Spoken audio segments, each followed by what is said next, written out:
Your resolutions will fail by February.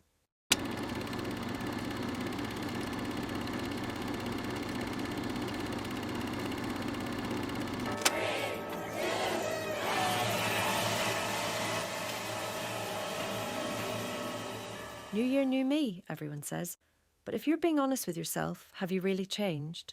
Sure, you may have gotten a promotion, new people came into or left your life, but those are all things out of your control.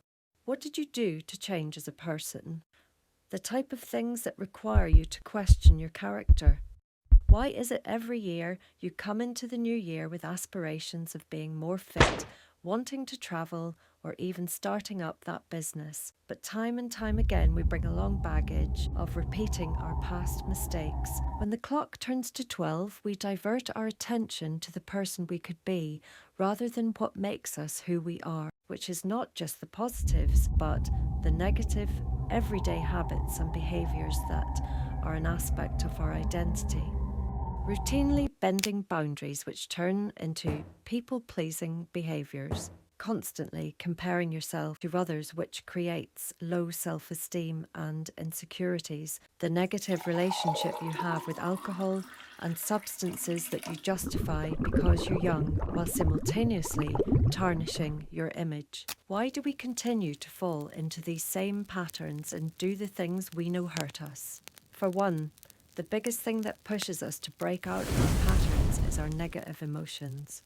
Shame and embarrassment motivate us to make corrective decisions. These uncomfortable emotions prompt us to stop these cycles so we won't have to feel this way again. But all emotions are temporary. Even when we push ourselves to extreme embarrassment and shame, this may not outweigh your attachment to these destructive cycles. Furthermore, it might not be enough to change knowing there's comfort in being who you currently are. So, what is the best middle ground between knowing you're doing something wrong but you aren't ready to change? Avoidance and suppression, it gives us an escape. Whether it's mentally suppressing, avoid talking about it, or even leaning to substances to forget.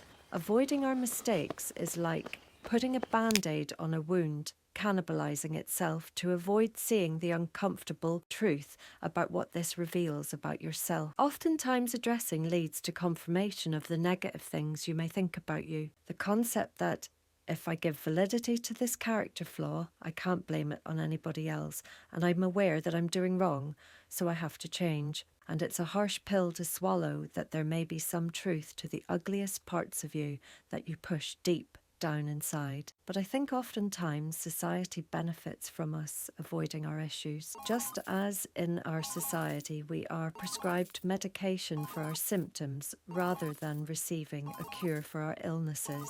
It's not a coincidence Big Pharma is a $100 billion industry. Oftentimes we validate behaviours we know are destructive because of our circumstances. When drinking, we can find ourselves saying things we'll regret, being too flirtatious and not recognising the other party's disinterest, indulgent eating habits despite your dedication to the gym, partaking in sexual acts with people you typically wouldn't look twice at, mixing with headache medicine to make sure you're still able to have fun despite the risks, getting aggressive with others, stealing and drunk driving. But it's okay, right?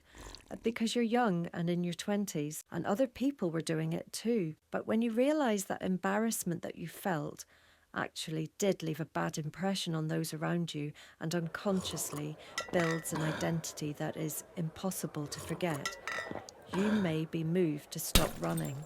People often say the first step to improvement is acknowledging and accepting our flaws.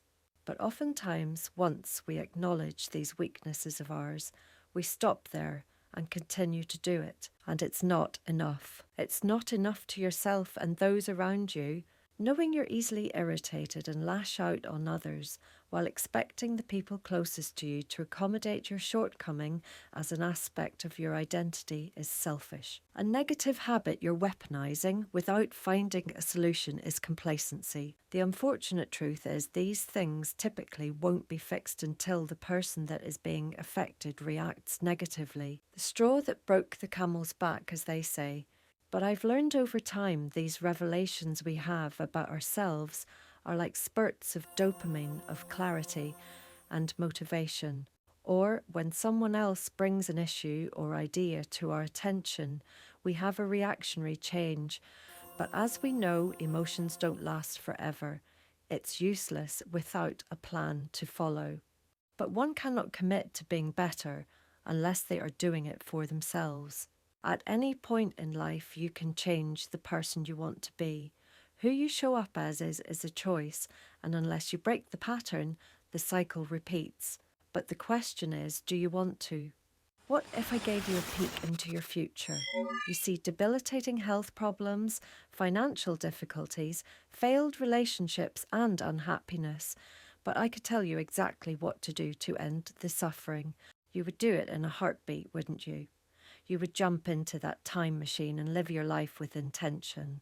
But if I told you the solution, which is living each day, getting 60 minutes of exercise, not holding hate in your heart, prioritizing delayed gratification monetarily and interpersonally, having tough conversations, drinking lots of water and being quick to respect yourself and others, but now it seems like too much work.